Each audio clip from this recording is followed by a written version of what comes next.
हा आहे ॲसिझॉनचा wireless लॅबलेअर microphone. ॲमेझॉनवरनं purchase केलेला आहे. याची ॲमेझॉनवरती प्राईस सध्या ₹749 आहे. याची MRP बघायला गेलं तर अराउंड 2,000 to 3,000 MRP याची. आणि सिंगल माईक आहे. सिंगल माईक सोबत परचेस केलं तर याची प्राईस ₹749 आहे. आणि 2 माईक्स वगैरे जर परचेस केला 2 माईक्ससोबत तर याची प्राईस अराउंड 1100 to 1200 पर्यंत जाते. सो लेट्स स्टार्ट अनबॉक्सिंग दिस.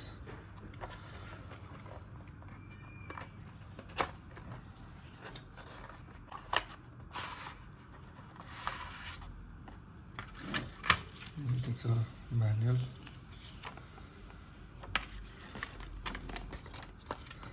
त्याच्यासोबत येतं सिंगल माईक, 2 डॉंगल्स,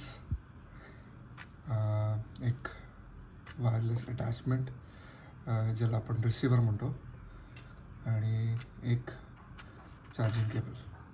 चार्जिंग केबल कशासाठी लागते तर या माईकला वायरलेसली पॉवर कंटिन्यूअस मिळण्यासाठी USB-C to USB-A charging cable दिलेली. हा आहे माईक. याला इथे पॉवर बटन आहे आणि इथे क्लिप अटॅचमेंटसाठी स्लॉट दिलेला आहे. याला टाईप-C चार्जिंग पोर्ट आहे. याचा युसेस, पॉवर बॅकअप वगैरे आपण सगळं यूज करून याचा एक आपण नंतर रिव्ह्यू व्हिडिओ बनवू. याची माईकची क्वालिटी कशी आहे, काय वायरलेसली किती मीटरपर्यंत सपोर्ट करतो ते आपण रिव्ह्यू व्हिडिओमध्ये बघू.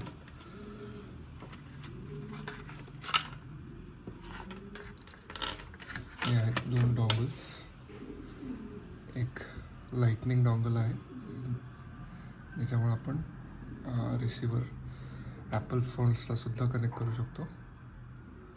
आणि एक टाईप-C टू USB असा डॉंगल आहे जे आपण लॅपटॉपला सुद्धा यूज करू शकतो. आणि हा आहे मेन डॉंगल जो आहे टाईप-C सपोर्टेड. सो कुठलाही अँड्रॉइड किंवा जे लेटेस्ट आयफोन आहे ज्यांना टाईप-C कनेक्टिव्हिटी आहे त्यांना आपण यूज करू शकतो. आणि याचा बेस्ट पार्ट आहे डॉंगलचा की जेव्हा आपण डॉंगल कनेक्टेड असेल तुमच्या फोनला आणि तुमच्या फोनला पॉवरची गरज आहे त्यावेळेस पॉवर सप्लाय बायपास करण्यासाठी इथे टाईप-C पोर्ट दिलेलं आहे. सो इथून तुम्ही केबल कनेक्ट करू शकता जे तुमच्या फोनला कंटिन्युअसली चार्ज करत राहील. आणि वायरलेसली तुम्ही माईक कनेक्टिव्हिटीसुद्धा ठेवू शकता. सो अशा एवढ्या गोष्टी माईकसोबत येतात. आणि 749च्या प्राईजमध्ये विथ डॉंगल्स, 1 वायरलेस माईक आणि टाईप-C म्हणजे लेटेस्ट कनेक्टिव्हिटीसोबत हा wireless mic is good purchase असं मला वाटतं. कारण मार्केटमध्ये या रेटमध्ये दुसरा वायरलेस माईक सध्या अवेलेबल नाही आहे एवढ्या चीप रेटमध्ये. पण डिपेंड करतं की याची क्वालिटी कशी आहे. सो टेस्ट केल्यानंतर समजेल. सो आपण एक याचा क्विक टेस्ट करूया, माईक टेस्ट. आपण 2 माईक सॅम्पल घेऊया. एक विदाऊट, जो आत्ता तुम्ही आवाज ऐकता तो विदाऊट माईक आहे, अजून माईक अटॅच केलेला नाही आहे. ठीक आहे. आता आपण याच्यानंतर जो माईकचा किंवा साऊंड ऐकू तो आपण या माईक थ्रू ऐकू. सो आता तुम्ही बघितलं असेल की हा माईक कनेक्टेड आहे. ओके. आत्ता जे तुम्ही आउटपुट ऐकताय ते या माईक थ्रू ऐकताय. सो अशा प्रकारचा या माईकचा आउटपुट आहे. सो प्रिव्हियस साऊंड आणि या साऊंडमध्ये तुम्हाला जो काही फरक जाणवत असेल, सो ती या माईकची क्वालिटी आहे. सो कितपत नॉईज कॅन्सल करतो, कितपत साऊंड क्लिअर येतोय. मी आत्ता बाहेर आहे, थोडासा गाड्यांचा पण आवाज आहे, सराउंडिंग साऊंड्स आहेत. हा कितपत कॅन्सल करून आउटपुट देतोय ते या व्हिडिओतून आपल्याला समजेल.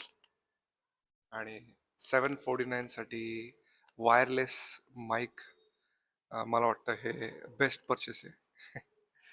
याच्यापेक्षाही कुठला अजून स्वस्त आणि चांगला आउटपुट देणारा माईक जर आपल्याला सापडला किंवा आपल्याला माहिती असेल तर कमेंटमध्ये सांगा. आणि AC झॉन कंपनीचा हा जो माईक आहे याला कॉम्पिटिशन देणारा दुसरा कुठला माईक अवेलेबल आहे का, आपण तो पण रिव्ह्यू करू आणि आपल्या व्ह्युअर्ससाठी तो पण एक रिव्ह्यू व्हिडिओ दाखवूयात. ठीक आहे. सो सध्यासाठी माझ्यासाठी हा बेस्ट परचेस ठरला आहे. बघूयात अजून कुठला याच्यापेक्षा चांगल्या क्वालिटीचा, महाग जरी असेल तरी याच्यापेक्षा दुसरा कुठला बेस्ट क्वालिटीचा वायरलेस माईक आपल्याला रिव्ह्यू करता आला तर आपण नक्की रिव्ह्यू करूयात. हा व्हिडिओ बघण्यासाठी थँक्यू. लाईक करा, शेअर करा आपल्या मित्रांसोबत.